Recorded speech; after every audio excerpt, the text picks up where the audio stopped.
Comments will start with Supervisor Aguirre. Thank you, Madam Chair. I also want to thank staff for all your work and especially for coordinating with my staff, answering all the questions.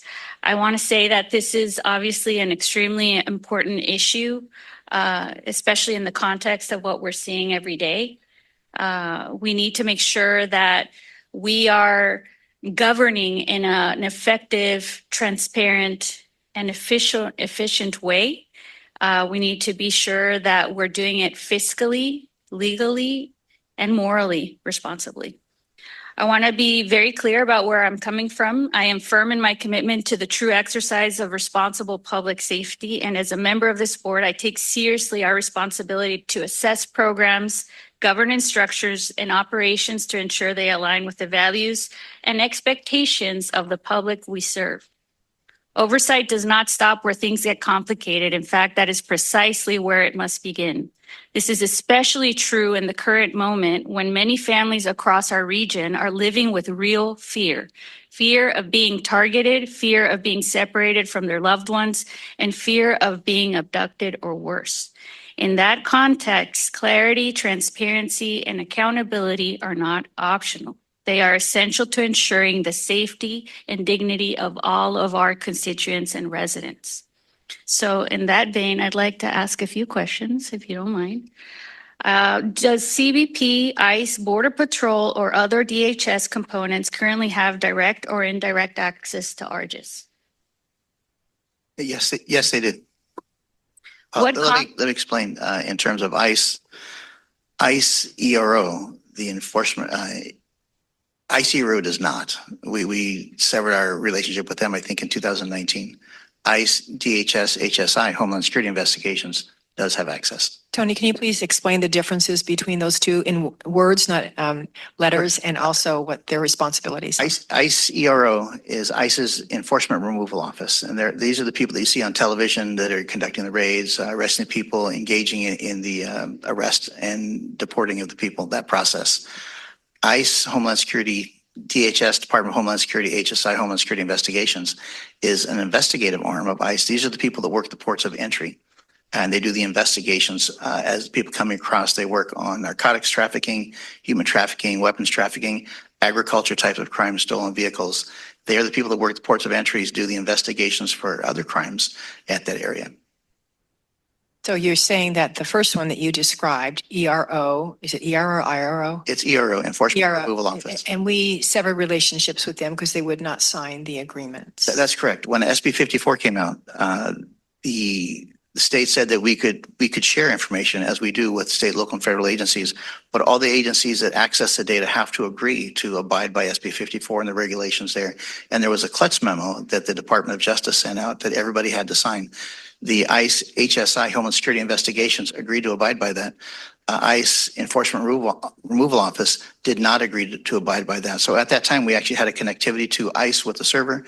We severed the server connection. We eliminated the connectivity. All those agents were removed from our system. We do not work with that agency, which they're both ICE, but they're two agencies within ICE. As Mario said earlier, we cleaned out our entire database. There's no immigration codes. You won't find the word migrant, immigrant, illegal, anything like that in our system. So it can't be searched to see if anybody was involved in those kinds of things. And I get asked every year to provide access to that agency, and we decline every year. Thank you, Glenn. Supervisor. So other than acknowledging or reporting, there are no other enforceable restrictions to ensure that ARGIS is not being used for immigration enforcement purposes? Well, the authority for oversight, there's two areas. One is the agency, by definition from the state of California, and the Klutz PPP that I mentioned earlier defines the agency that's using ARGIS to provide oversight for themselves. And then the California Department of Justice also has the authority to do the oversight on these agencies. ARGIS does not do that. Didn't you mention that the governing board, the board of directors, is who has ultimate oversight of ARGIS? Well, ultimately, yeah, you have everything that's within this, the SANDAG, and ARGIS part of that. You have oversight of everything that SANDAG touches. So since we do have governance over ARGIS and auditing capacity and external access issues, Why were those never proactively agendized for board discussion outside of the Public Safety Committee? There was one agenda item in September of 2025. You have to explain that. I don't understand the question. So issues that we have seen with ARGIS or oversight or auditing or governance have never been agendized by this board of directors outside of the Public Safety Committee? In the last 3 years, no. As far as no, I know as long as I've been here, we generally work with the Public Safety Committee as the general and governing body for ARGIS, and that's where we bring those issues. But maybe someone who's been here longer than I could answer that question. I think Supervisor, there hasn't been, to my knowledge, items that come to the board absent the budget, which does come in the entire budget, because there hasn't been a change in the structure or the rules since that time. We can go and check on that, but normally when there's a major change in the structure beyond the responsibilities or the delegations of the Public Safety Committee, then it will be floated. And a good example, like I said, is the budget, right? The budget, when the entire agency budget, the ARGIS budget is inside of that. But we can come and research that also, of what are those elements that are normally said to come to the board of major changes. I think both Tony and me probably will be learning as we're going, doing this research. And am I correct in assuming that this is not going to be the last time we discuss ARGIS as a full board of directors? I think as the chair mentioned, she has kind of already provided some guidance, and I think some communication and information will be coming to all of you from General Counsel. And I would suspect that this will not be the last time that we will be discussing ARGIS in front of the board. Yeah, I certainly hope not, because as you said, we just manage all the data, but ultimately we have a responsibility to govern that data and ensure that it is used in a correct way, especially in the context of what we're living right now. And I think it all boils down to public trust, right? And Tony's telling us that this information is being used by one branch of ICE, but not the other. But what we're seeing is no due process. And what we're seeing is violation of the Constitution from this agency. So I think this merits further discussion. And I'll pause there because I'm very interested in hearing what the rest of the board says, and I might come back. And Supervisor, that's why we're discussing this today. Yes, of course. Thank you very much. Councilmember Morena. It's Moreno.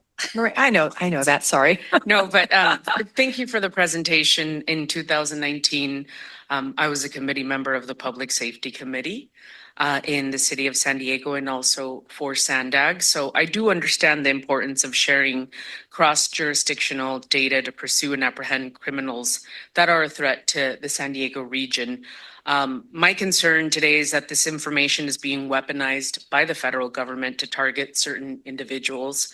And just for the record, I voted against the use of automatic license plate readers in the city of San Diego. One of the reasons is because ICE is using this technology to gather information and literally hunt human beings. I am concerned that these technologies are weaponizing public dollars and hurting our communities and really undoing what makes the San Diego region unique, which is our collaborative spirit, as has been demonstrated by ARGIS, and also a very important component of the San Diego region is our immigrant community.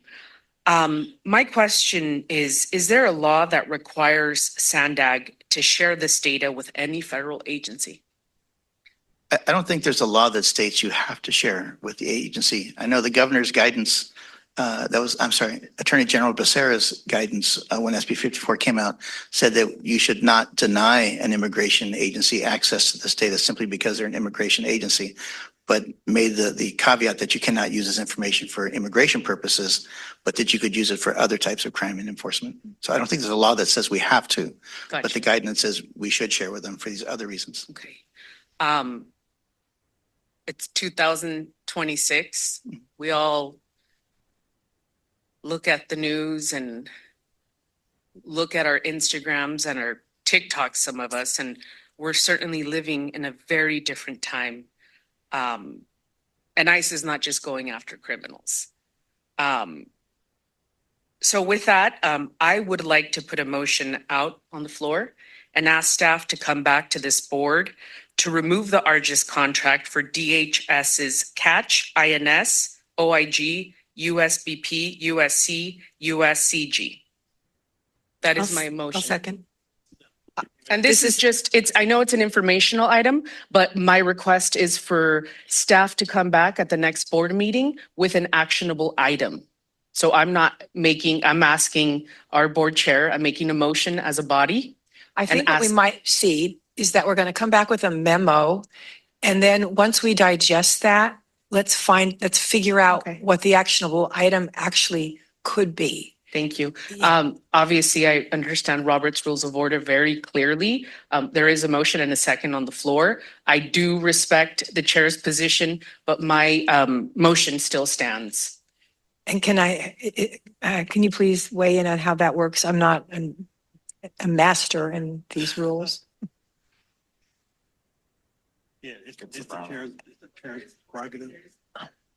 Sorry, Okay, my understanding. Can you restate your message? Yes. Your motion? Yes, so my motion is to have staff come back to this board.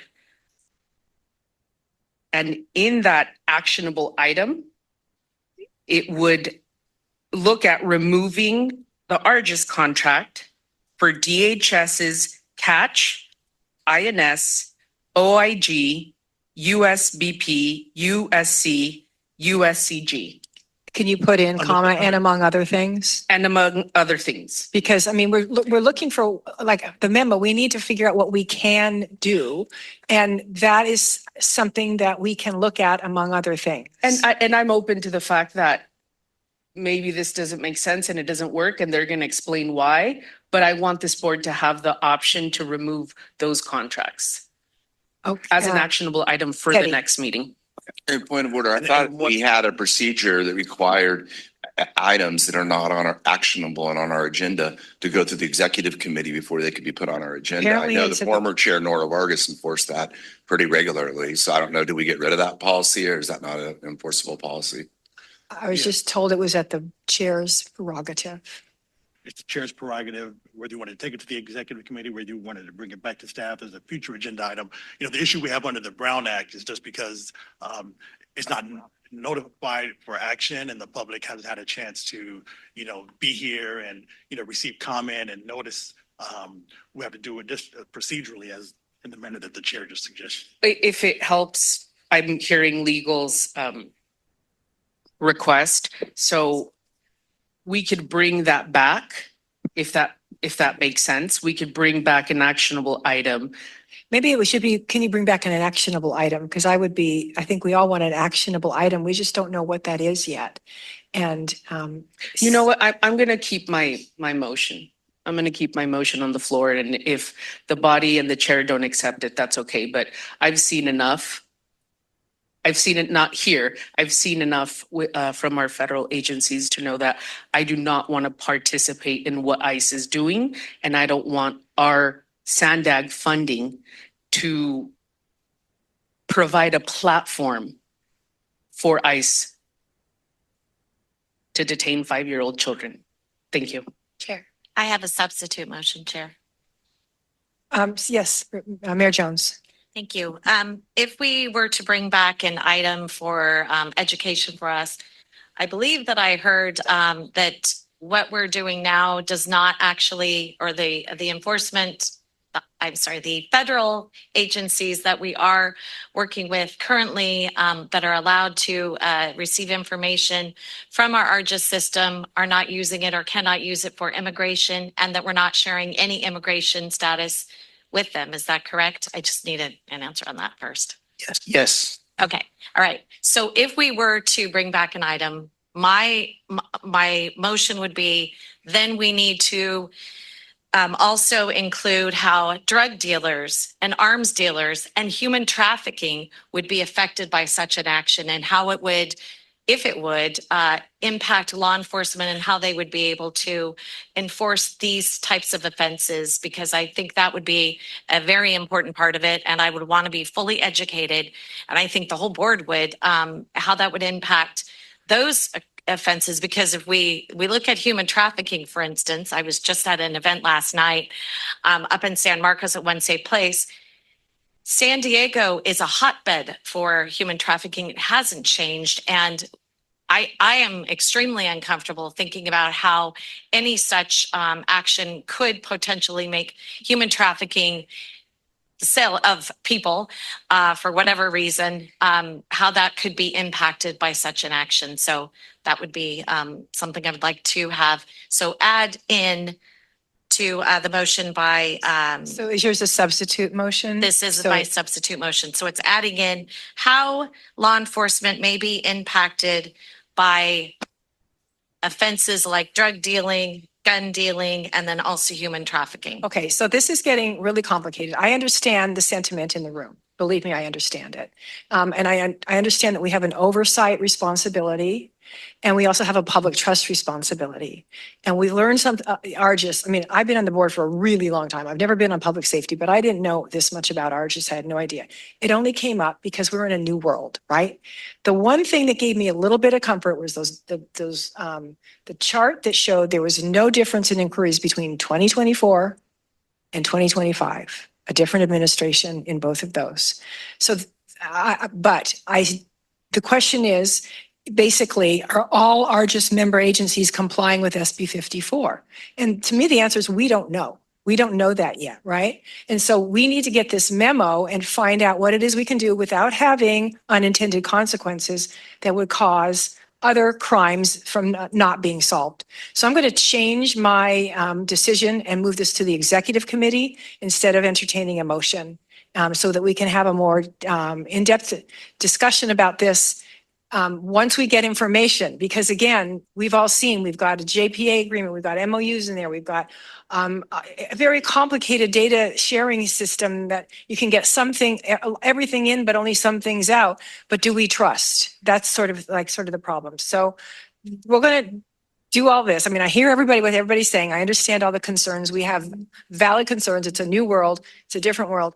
Let's use the executive committee to really, dive deep into this, and then we'll bring things back. So this is not the last time that we're going to be hearing this.